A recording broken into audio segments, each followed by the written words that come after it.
So I'm here today with my friend Dennis, who is from Kaliningrad, Russia. Met him quite a long time ago, maybe more than 12 years ago.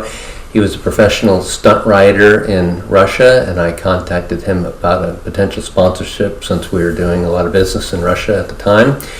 He has since moved on to start a motorcycle touring company doing all kinds of exotic adventure rides, primarily in Indonesia, but now he's moved into doing rides in the Himalaya mountains in Turkey and South America and countries like Brazil and Bolivia. He's been to South Africa. He's planning a ride in Kenya.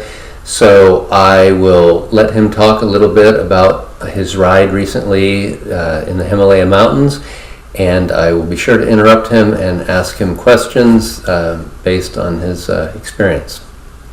So go ahead. Hey, so thank you for the invitation. Yeah, I have met you a long time ago, maybe 10 or 12 years ago. So it's a nice experience, nice story. Yeah, so the tour in Tibet, it was one of my best. It was my dream to make the tour like something like that, something to inspire people and to show them how beautiful life is. And I really enjoy the team, I really enjoy the beautiful mountains. It's one of the most beautiful places I have ever been.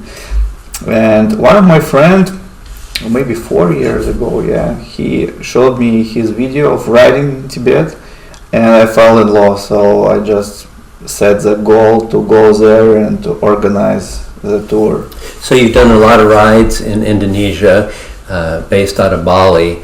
So what were some of the challenges of organizing this ride that were totally unique and different from the rides that you do in Indonesia? Obviously the weather and temperature is one of them, but India and Tibet's such a different culture than Indonesia, so I'm sure that there's a lot of new things you had to do for this ride that were different from your other rides.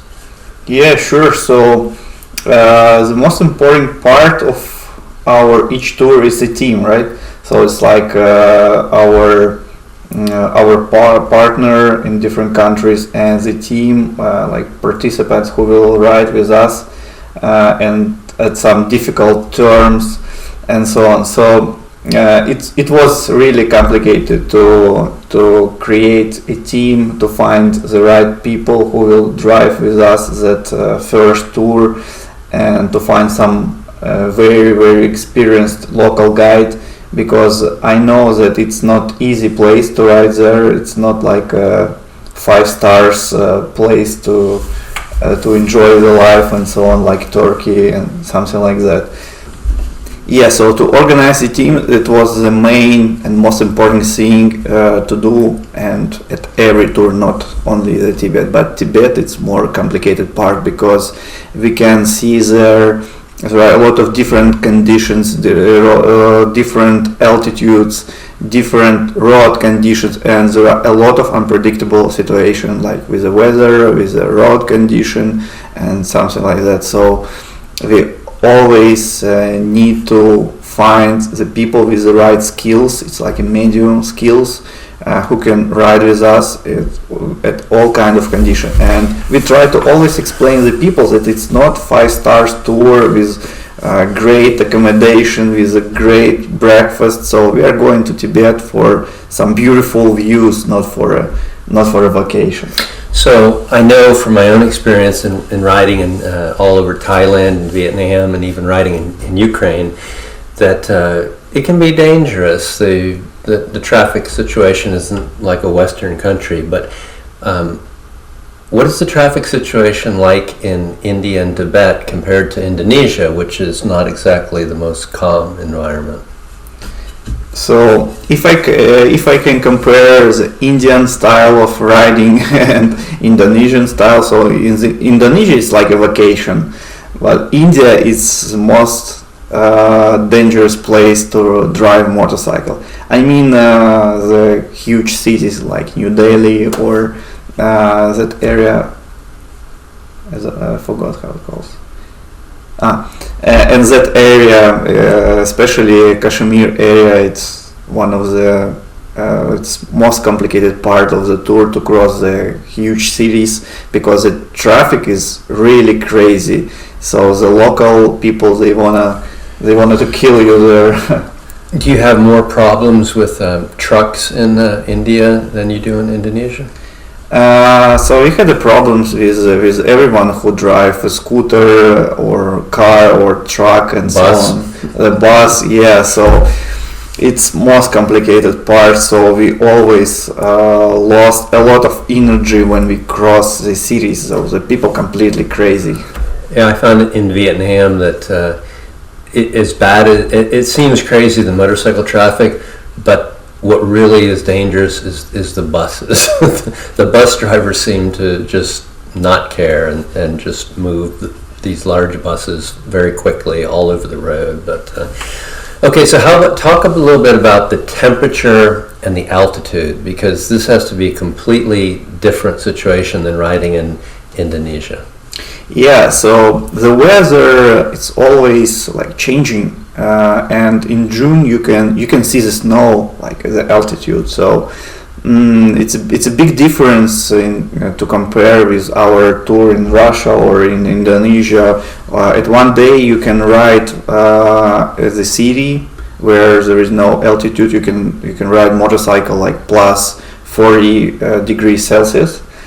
And at the same day, you can reach some mountains, some like maybe 3,000 meters or something like that, and it will be cold. It will be really cold, like plus 10 Celsius. So big difference. Just for reference, 40 is way over 100 Fahrenheit, and 10 is about in the high 40s, 50 degrees. And that's at the base. So then moving up, how cold does it get? So the coldest part was at the top, and it was around -2 Celsius. What is the elevation? 5,500 meters is it? So that's well over 15,000 feet. Yeah. It was really cold, so we always use our motorcycle jackets, some rain suit, windsuits, what we have. So we use everything. And again, what did you say the lowest temperature would be? The lowest -2, below zero. Okay, so that would be like in the high 20s Fahrenheit. And what do the motorcycles need any kind of special preparation for those high altitude, or they're already jetted because people are used to riding at that elevation? So the Royal Enfield, they have a special model for that kind of altitude, and the bikes runs really nice. It's called Royal Enfield Himalayas, and we had no any problems at the altitude with that motorcycle, so we can trust that bike. And it's one of the most popular motorcycles in this area, so we didn't have any troubles with the parts and so on. How about normal things like flat tires? You have things like that happen? Yeah, we always had something like that. It's not a problem, so it always take like 20 or 30 minutes because we bring with us all kind of parts, like extra tire. You have a truck following them? Yeah, sure. At every kind of our like cross-country tours, we have a supporting truck with all kind of stuff. They bring the customer stuff and different bags, and also motorcycle parts, water, and sometime, for example, our videographer really got tired and he asked me to bring his bike on the supporting truck, and he just wanted to follow the group with the car. It's very important. So you mentioned the videographer, and you told me that you make these videos predominantly as part of the package. When the people pay, they get basically a little movie of their adventure.